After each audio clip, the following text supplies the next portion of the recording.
नाज़रीन अस्सलाम वालेकुम। उम्मीद है आप सब लोग खैरियत से होंगे और सर्दी के इस मौसम को, जो शदीद सर्दी आजकल पड़ रही है, उसको एंजॉय कर रहे होंगे और हमारी वीडियोस भी देख रहे होंगे बाकायदगी से। तो जो हमने पिछली वीडियो अपलोड की थी लास्ट एक दिन पहले प्रेजेंट इंडेफिनिट के बारे में, ये जो हमारी वीडियो है ये उसी पिछली वीडियो का प्रेजेंट इंडेफिनिट का पार्ट 2 कह लें या तसलसल है, ठीक है।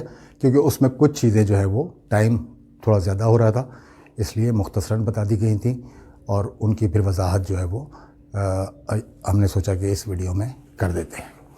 तो सबसे पहले आपको अगर याद हो, आपने पिछली वीडियो देखी हो, तो हमने आपको पर्सन और नंबर्स के बारे में बताया था कि फर्स्ट पर्सन होता है, सेकंड पर्सन होता है, थर्ड पर्सन होता है, सिंगुलर नंबर होता है, प्लूरल नंबर होता है। तो सिंगुलर और प्लूरल, मेरे ख़्याल में इसकी ज़्यादा वजाहत की ज़रूरत नहीं है। सिंगुलर वाहिद को कहते हैं यानी एक को, और प्लूरल जो है वो एक से ज़्यादा यानी दो या दो से ज़्यादा जब होते हैं तो उनके लिए अपने प्लूरल वो वर्ड इस्तेमाल होता है। और आमतौर पर सिंगुलर जैसे बॉय है तो प्लूरल उसका बॉयज़ होगा, सिटी है तो सिटी होगा, ठीक है। चेयर है सिंगुलर तो चेयर्स होगा।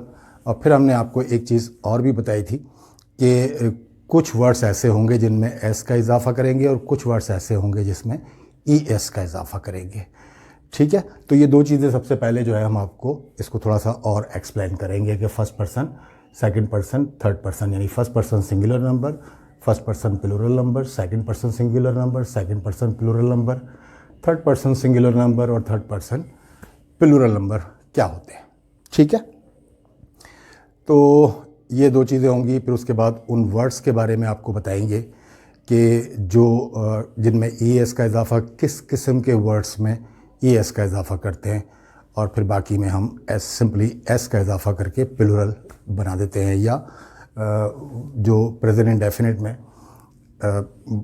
जो वर्ब को चेंज करते हैं, किस सूरत में हाल में करते हैं, मैंने आपको बताया था।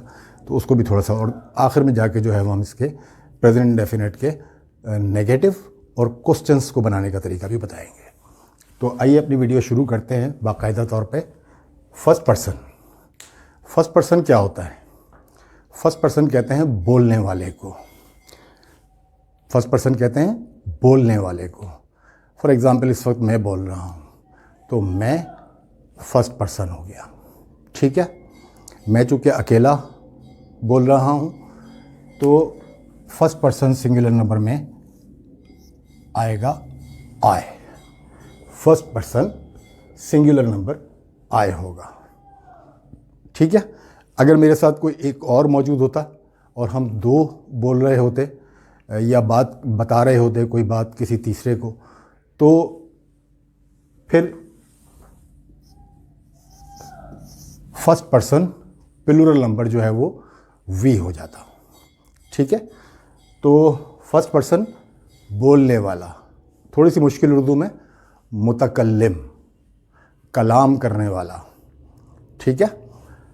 तो फर्स्ट पर्सन बोलने वाला, फर्स्ट पर्सन का सिंगुलर नंबर आई है, फर्स्ट पर्सन का प्लूरल नंबर वी है, okay. Second person, second person वो है जिससे मुखातिब हैं आप, यानी मुखातिब, यानी जो कि आपसे हम कलाम है।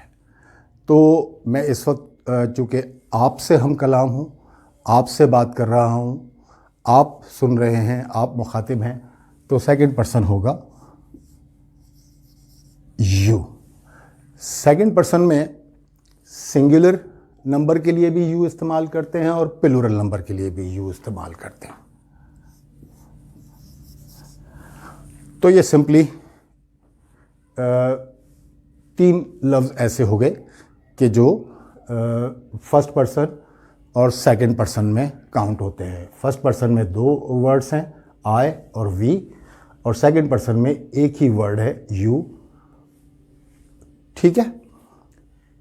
अब एक बात याद रख लीजिए कि आई, वी और यू, इन तीन लफ्ज़ों के अलावा जो कुछ भी है सब्जेक्ट में वो थर्ड पर्सन है। ठीक है, सब्जेक्ट में इन 3 लफ्ज़ों के अलावा प्रेजेंट इंडेफिनिट में या किसी भी उसमें टेंस में आई, वी और यू के अलावा जो भी वर्ड आता है वो थर्ड पर्सन कहलाएगा। उसमें आपने डिसाइड करना होगा कि फिर कौन सा वर्ड जो है वो इन 3 के अलावा वो सिंगुलर है, वो कौन सा प्लूरल है। मैं यहाँ पर प्रोनाउंस में से, जिस तरह से ये भी प्रोनाउन ही है आई, वी और यू, तो थर्ड पर्सन में सिंगुलर नंबर ही, शी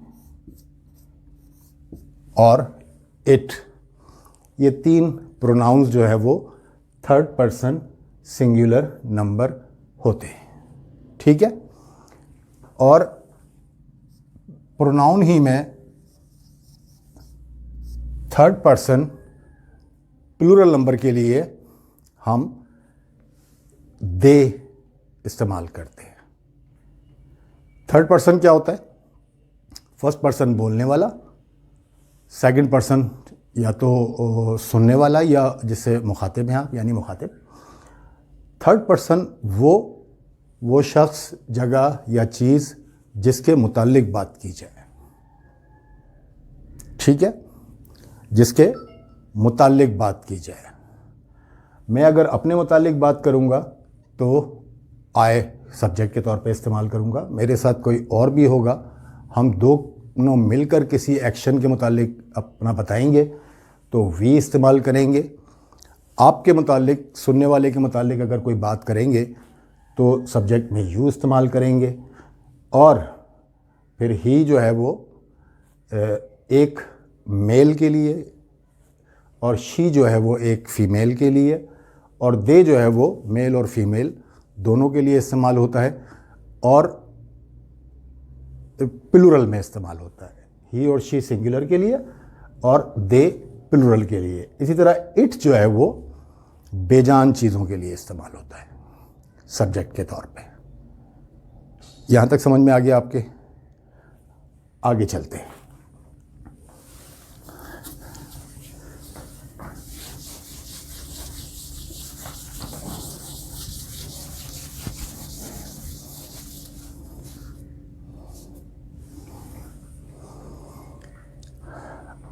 अब उन अल्फाज की बात करेंगे कि जिनमें हम वर्ब के बाद ई एस का इजाफ़ा करते हैं। मैंने अपनी पिछली वीडियो में बताया था, मैं इसकी डिटेल में ज़्यादा नहीं जाऊंगा क्योंकि वो उसमें अगर आप पहले वो वीडियो देख लेंगे तो आपकी समझ में आ जाएगा कौन से ऐसे अल्फाज होते हैं कि जिनके आखिर में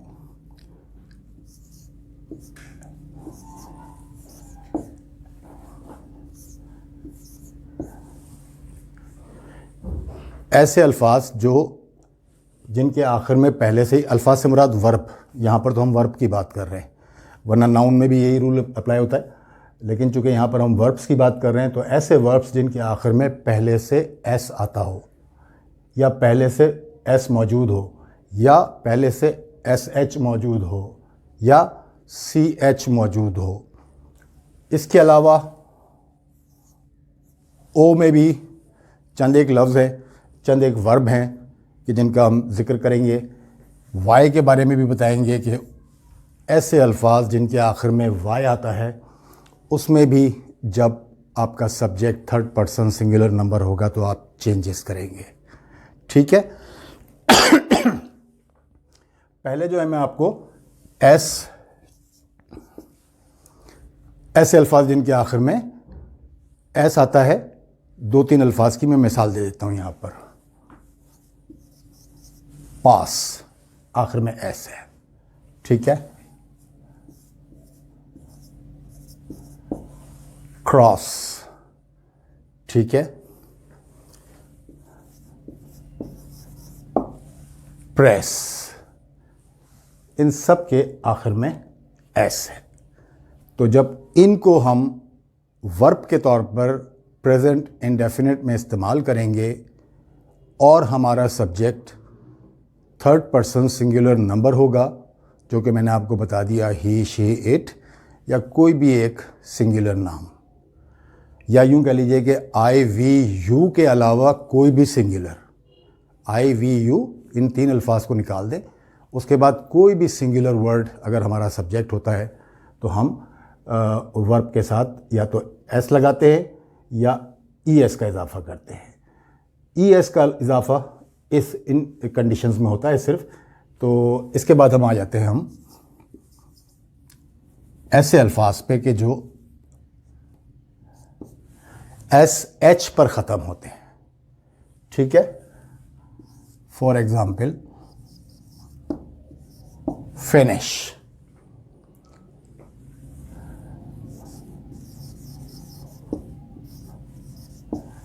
वैनिश,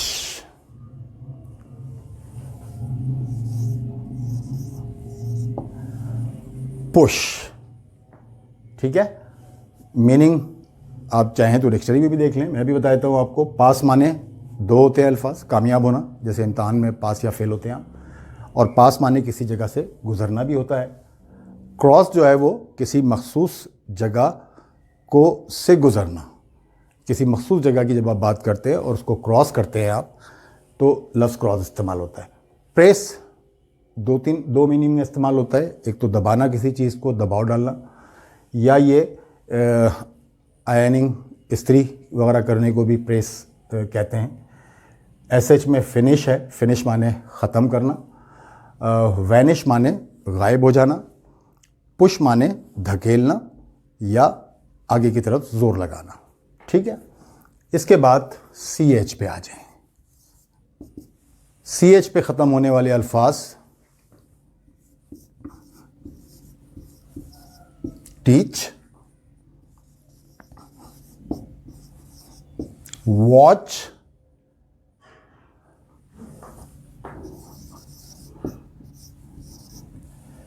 कैच। ठीक है, ये एस पे ख़त्म होने वाले अल्फाज जिनके आखिर में ऑलरेडी से वर्ब जो है वो जिसमें एस आता है, वो वर्ब्स जिनके आखिर में SH आता हो या जिनके आखिर में CH आता हो, जैसे टीच हो गया। तो इसमें जब हम इसको प्रेजेंट इंडेफिनिट में इस्तेमाल करेंगे और अगर उस वक्त इसमें सब्जेक्ट आपका 3rd पर्सन सिंगुलर नंबर होगा तो ये ES का इजाफा हो जाएगा इन तमाम अल्फाज में। इसके बाद O पे आ जाएं। O पे आमतौर पे डू और गो जो है वो कॉमन वर्ब्स है जो O पे ख़त्म होते हैं और 3rd person singular number subject के साथ इनमें भी हम ES का इजाफा करते हैं, S सिर्फ S नहीं लगाते। Y जो है उसका केस थोड़ा सा मुख्तलिफ है। ऐसे अल्फाज जो Y पे ख़त्म होते हैं, मैं बता देता हूँ आपको Y पे ख़त्म होने वाले अल्फाज कौन से हैं। Study, try, carry. ठीक है, ये वो अल्फाज हैं कि जिन पे हम, अगर आपका subject 3rd person singular number है तो हम इनको किस तरह चेंज करेंगे। इनको चेंज करने के लिए हमें STUD यहाँ तक तो बिल्कुल वैसे ही रहेगा, लेकिन फिर Y जो है वो I में चेंज होगा और ES का इजाफा होगा। Y जो है वो I में चेंज होगा। इसी तरीके से आई है ट्राई पर, आपने देखा कि TR तक तो ठीक है, Y को हमने चेंज किया I में और ES का इजाफा किया। ठीक है,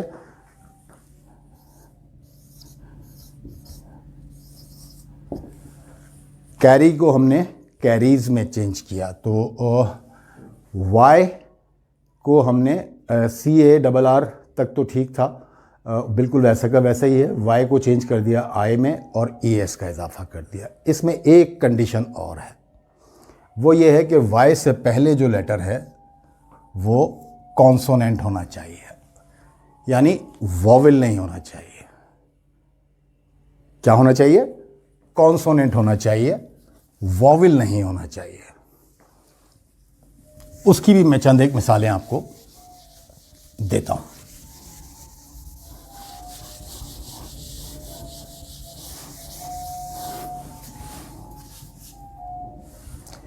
देखिए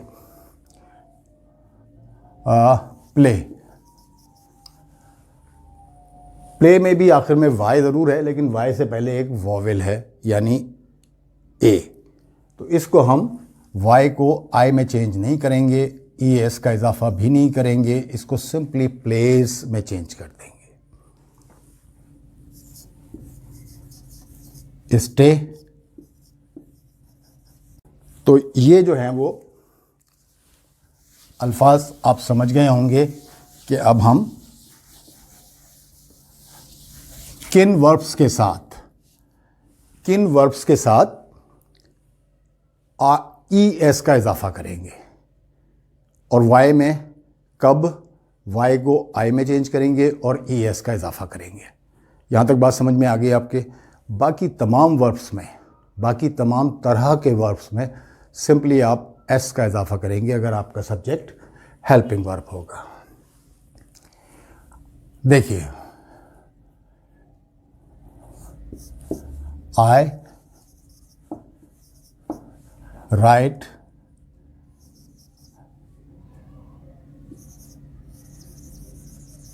एन ऐसे, मैं एक मजमून लिखता हूँ, लेकिन अगर यही सेंटेंस में इसी को अगर यू राइट एन ऐसे, आई भी थर्ड पर्सन सिंगुलर नंबर नहीं है, यू भी थर्ड पर्सन सिंगुलर नंबर नहीं है, दे अगर होगा दे राइट एन ऐसे, वो भी थर्ड पर्सन सिंगुलर नंबर नहीं है, बॉयज़ प्लूरल है, राइट एन ऐसे होगा। लेकिन अगर होता ये ही,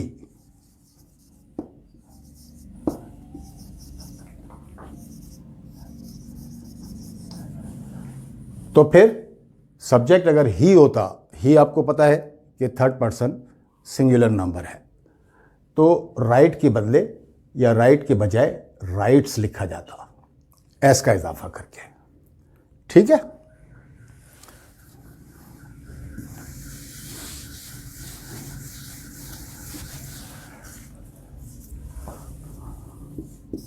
आई टीच इंग्लिश, मैं इंग्लिश पढ़ाता हूँ। ठीक, सब्जेक्ट चूँकि आई है इसलिए टीच में हमने कोई इजाफा नहीं किया, वर्ब की first form as it is हमने इस्तेमाल कर दी। लेकिन अगर यहाँ पर सब्जेक्ट में कोई थर्ड पर्सन सिंगुलर नंबर होता, फॉर एग्ज़ाम्पल ही होता, शी होता, इट जो है वो बेजान चीज़ तो ऐसे लिख भी नहीं सकती, या कोई भी एक सिंगुलर प्रॉपर नाउन होता या कॉमन नाउन होता, फॉर एग्ज़ाम्पल किसी का नाम होता, काशिफ होता या बॉय होता, ठीक है, या स्टूडेंट होता,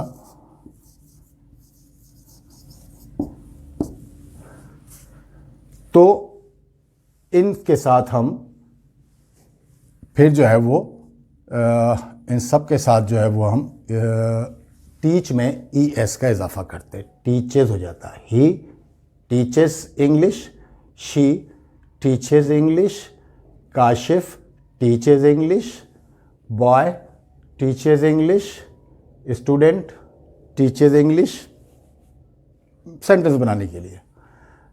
लेकिन ये चूँकि दो कॉमन नाउन है, फ़र्ज़ करें कि अगर ये प्लूरल होते हैं, बॉयज़, तो फिर टीचर्स नहीं आता, फिर टीच ही रह जाता, क्योंकि सब्जेक्ट में वर्ब में एस या एस का इजाफा करने के लिए ज़रूरी है कि सब्जेक्ट आपका एक तो सिंगुलर हो और दूसरा थर्ड पर्सन हो। दोनों कंडीशंस जो है ना वो लाजमी है। ठीक है, यहाँ तक समझ में आ गई बात।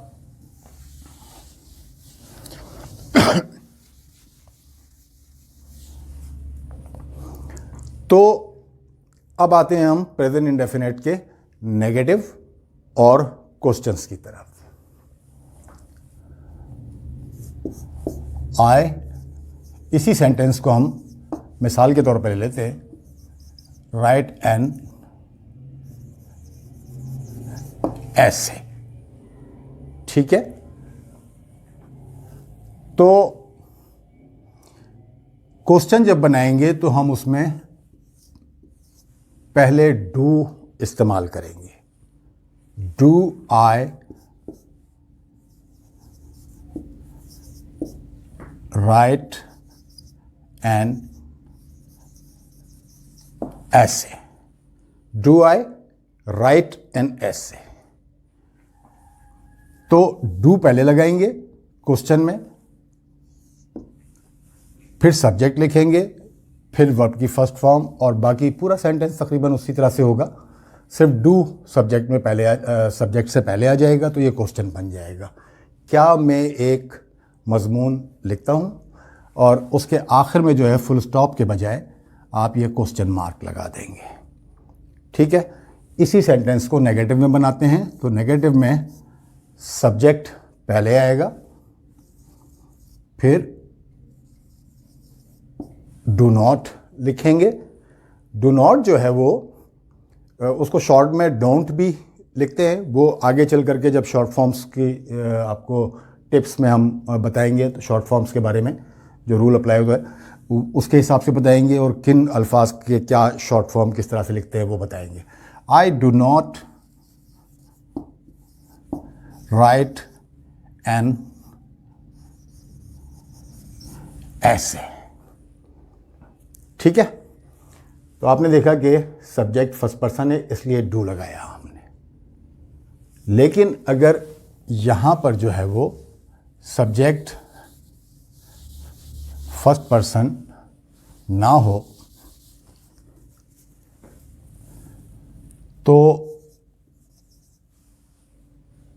अगर ये शी हो तो ये हो जाएगा she writes. She writes an essay. अब इसका क्वेश्चन कैसे बनेगा? डू के बजाय आप डज इस्तेमाल करेंगे। Does she, does she write an essay. अच्छा, अब ये ध्यान में रहे कि शी के साथ जो हमने पॉजिटिव सेंटेंस में एस का इजाफा किया था वो क्वेश्चन में नहीं होगा। जब डज आ जाएगा तो फिर राइट्स नहीं होगा। ये गलती जो है वो आम तौर पे स्टूडेंट्स करते हैं, तो इसको कोशिश करके अवॉइड कीजिएगा। डज शी राइट एन ऐसे, यही तरीका जो है वो उसमें फिर नेगेटिव में भी आएगा। She does not write an essay. Does आ गया ना तो राइट्स नहीं होगा। ये पॉजिटिव सेंटेंस में था शी राइट्स, लेकिन क्वेश्चन में चूंकि डज इस्तेमाल हो गया, डज पहले आ गया डू की तरह बिल्कुल, तो डज शी, फिर ये राइट्स नहीं बल्कि राइट रहेगा an essay. She does not write an essay, ये नेगेटिव सेंटेंस हो गया। तो आप जो है वो अपने साथ कॉपी पेंसिल लेकर के बैठा करें, जब वीडियो देख रहे होते हैं तो नोट्स लेते जाया करें, ताकि ये रूल्स वगैरह जो है ये आप नोट करते जाएं, और कभी आप वीडियो नहीं भी देखें या ना देख पाएँ तो आप उनको जो है वो अपने रजिस्टर या कॉपी को रिकॉल करने के लिए ये नोट्स जो है ना देख लिया करें। ठीक है, तो मेरे ख्याल में ये तीनों चीज़ें मैंने आपको समझा दी हैं।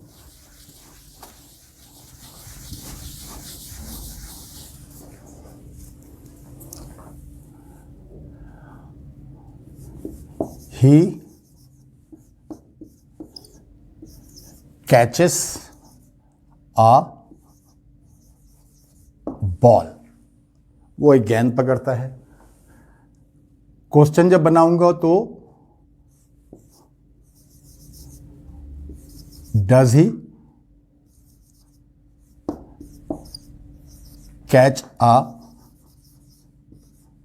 बॉल, और आगे क्वेश्चन मार्क आ जाएगा। वही हो गया, डज आ गया सब्जेक्ट से पहले क्वेश्चन में, फिर ये कैचेस जो है वो कैचेस नहीं रहा बल्कि कैच हो गया, अ बॉल आ गया, और आप इसका जब नेगेटिव बनाएंगे तो he does not catch a ball. Subject पहले आएगा नेगेटिव में, फिर डज नॉट आएगा, फिर वर्ब आएगा। और क्वेश्चन में डज जो है वो या डू जो भी आना होगा सेंटेंस के सब्जेक्ट के हिसाब से वो पहले आएगा, फिर सब्जेक्ट आएगा, फिर वर्ब की फर्स्ट फॉर्म आएगी अपनी ओरिजिनल फॉर्म में अगर डज आता है तो। डू में तो वैसे ही ज़रूरत नहीं पड़ती क्योंकि डू जो है वो थर्ड पर्सन के साथ हम लगाते भी नहीं है सिंगुलर नंबर के साथ। तो ये हो गए। अच्छा, मेरी कोशिश तो यही होती है कि वीडियो को जो है वो जितना मुख्तसर हो सके करूं, लेकिन फिर जो है वो कुछ ना कुछ चूँकि रह जाता है तो वो वीडियो थोड़ी सी लेंथी हो जाती है। यहाँ सरसरी तौर पे मैं आपको बताता चलूँ कि क्वेश्चन दो तरह के होते हैं।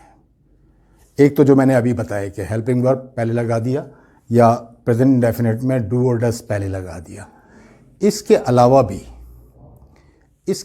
भी कुछ मखसूस क्वेश्चन वर्ड होते हैं। हु,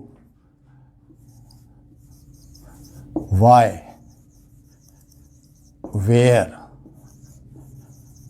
व्हेन, ठीक है। और भी होते हैं which, whom।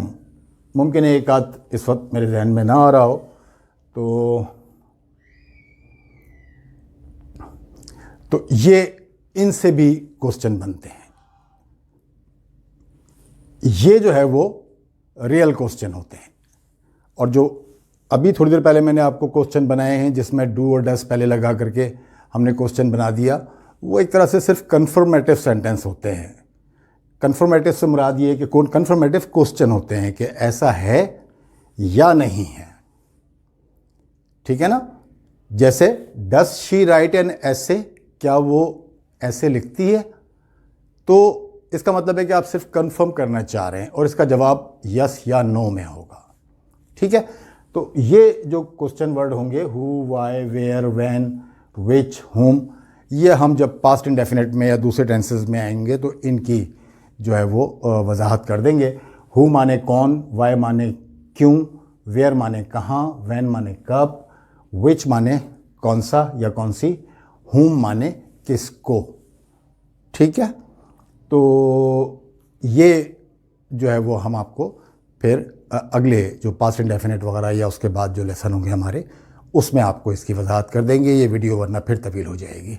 तो मेरा ख्याल है कि अब जो है वो प्रेजेंट इंडेफिनिट के बारे में हम आपको तकरीबन जो है वो सारी चीज़ें मुकम्मल तौर पर बता चुके हैं। इसमें कई चीज़ों की वजाहत ज़रूरी थी और ये बहुत यानी डिफरेंट किस्म का टेंस है। पास्ट इंडेफिनिट भी कमोबेश ऐसा ही है। मुमकिन है कि उसमें अब हमें इतना ज़्यादा वक्त ना लगे क्योंकि उसमें ये एस या ई एस वाला सिलसिला नहीं होता और आगे जो टेंसेस होंगे उनकी अलग होगी। तो अब दूसरी वीडियो इंशाल्लाह हम कोशिश करेंगे कि इस वीक के मिड में या नेक्स्ट वीक के बिल्कुल अर्ली वीकेंड पर जो है वो हम अपलोड करें। तो उस वक्त तक के लिए अल्लाह हाफिज़, अपनी हिफाजत कीजिएगा कोरोना वायरस वगैरह से। और दूसरा ये है कि हमारी वीडियो देखते रहें। अगर आपको अच्छी लगती हैं, आप समझते हैं कि आप वाकई कुछ सीख रहे हैं तो उन्हें लाइक भी करें, हमारे चैनल को भी सब्सक्राइब करें और बिला झिझक जो है वो जो भी क्वेरीज़ हों, क्वेरीज से मुराद जो भी क्वेश्चंस हों या कोई रिमार्क्स हों या ऑब्जर्वेशन हों, कोई आप तनकीद करना चाहते हैं या आप कोई तारीफ़ करना चाहते हैं, अप्रिशिएट करना चाहते हैं, तो आप कमेंट सेक्शन में जा कर के अपनी ऑब्जर्वेशन और अपने कमेंट्स लिख सकते हैं। तो अगली वीडियो तक के लिए अल्लाह हाफ़िज़।